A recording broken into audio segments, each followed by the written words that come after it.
प्रिय छात्र छात्राओं नमस्कार। भारत के जो विभिन्न भौगोलिक क्षेत्रों के बारे में हम पढ़ रहे थे और उसमें हमने जो उत्तर की जो पर्वतीय क्षेत्र है हिमालय पर्वतीय क्षेत्र के बारे में हमने विस्तार से पढ़ा।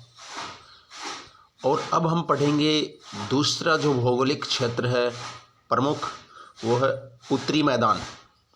इसे उत्तर का विशाल मैदान या उत्तरी मैदान के नाम से जाना जाता है।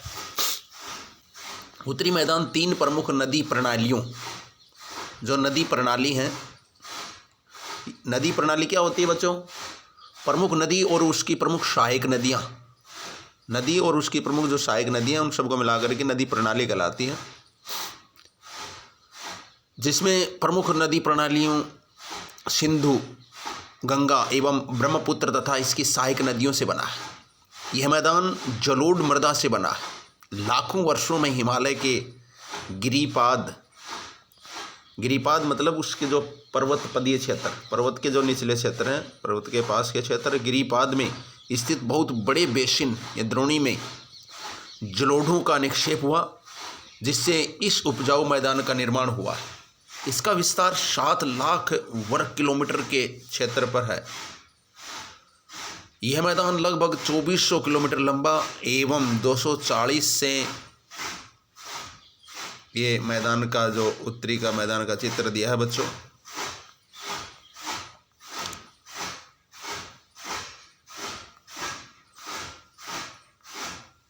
(320 किलोमीटर चौड़ा है। यह सघन जनसंख्या वाला भौगोलिक क्षेत्र है। समृद्ध मृदा आवरण, पर्याप्त पानी की उपलब्धता एवं अनुकूल जलवायु के कारण कृषि की दृष्टि से यह भारत का अत्यधिक उत्पादक क्षेत्र है।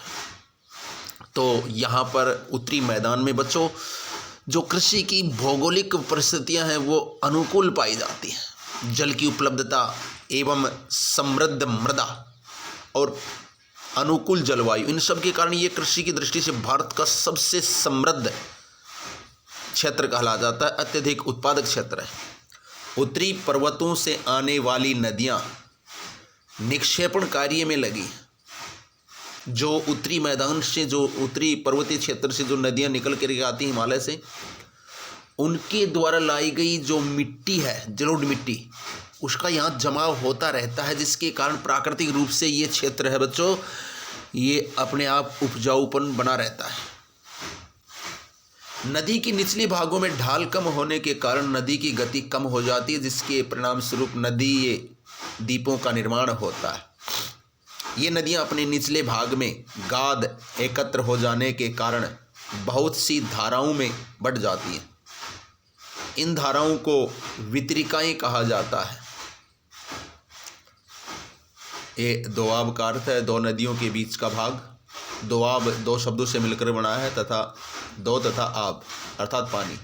इसी प्रकार पंजाब भी दो शब्दों से मिलकर बना है। पंच का अर्थ होता है 5 और आब का अर्थ होता है पानी। 5 नदियां होती हैं वहाँ, इसलिए पंजाब। उत्तरी मैदान को मोटे तौर पर 3 उपवर्गों में विभाजित किया गया है।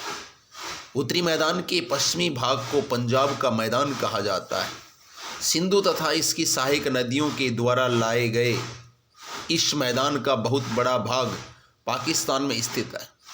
सिंधु तथा इसकी सहायक नदियां झेलम, चिनाब, रावी, व्यास और सतलुज हिमालय से निकलती हैं। मैदान के इस भाग को दोआबों की संख्या, इस भाग में दोआबों की संख्या बहुत अधिक पाई जाती है बच्चों। गंगा के मैदान का विस्तार घग्गर तथा तीस्ता नदियों के बीच है।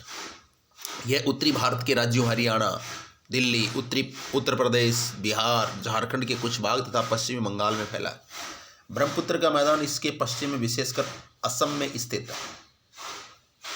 उत्तरी मैदानों की व्याख्या सामान्यतः इसके उच्चावचों में बिना किसी विविधता वाले समतल स्थल के रूप में की जाती है। यह सही नहीं है। इन विस्तृत मैदानों की भौगोलिक आकृतियों में भी विविधता है। आकृतिक भिन्नता के आधार पर उत्तरी मैदानों को 4 भागों में विभाजित किया गया है।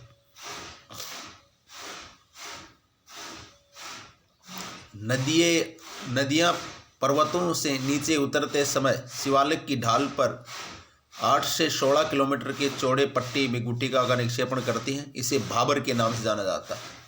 सभी सरिताएं इस भाबर पट्टी में विलुप्त हो जाती हैं। इस पट्टी के दक्षिण में ये सरिताएं एवं नदियां पुनः निकल आती एवं नम तथा दलदली क्षेत्र का निर्माण करती हैं, जिसे तराई कहा जाता है।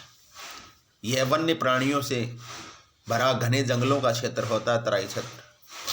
बंटवारे के बाद पाकिस्तान से आए शरणार्थियों को कृषि योग्य भूमि उपलब्ध कराने के लिए इस जंगल को काटा जा चुका है। इस उप क्षेत्र के दुधवा राष्ट्रीय पार्क की स्थिति ज्ञात कीजिए। दुधवा राष्ट्रीय पार्क इसमें स्थित है, मानचित्र में देख सकते हैं। उत्तरी मैदान का सबसे विशालतम भाग पुराने जलोढ़ों से बना है। वे नदियों के बाढ़ वाले मैदान के ऊपर स्थित है तथा वेदिका जैसी आकृतिक प्रदर्शित करते हैं। इस भाग को भांगर के नाम से जाना जाता है। इस क्षेत्र की मृदा में चूनेदार निक्षेप पाए जाते हैं, जिसे स्थानीय भाषा में कंकड़ कहा जाता है। बाढ़ वाले मैदान के नए तथा युवा जलोढ़ों निक्षेपों को खादर कहा जाता है। इनका लगभग प्रत्येक वर्ष पुनर्निर्माण होता है, इसलिए ये उपजाऊ होते हैं। खादर तथा गहन खेती के लिए आदर्श होते हैं। तो ये था बच्चों उत्तर का जो विशाल मैदान है, उत्तरी मैदान। और कल की क्लास में हम पढ़ेंगे प्रादीपीय पठार, जो दक्षिण का पठार है उसके बारे में। धन्यवाद।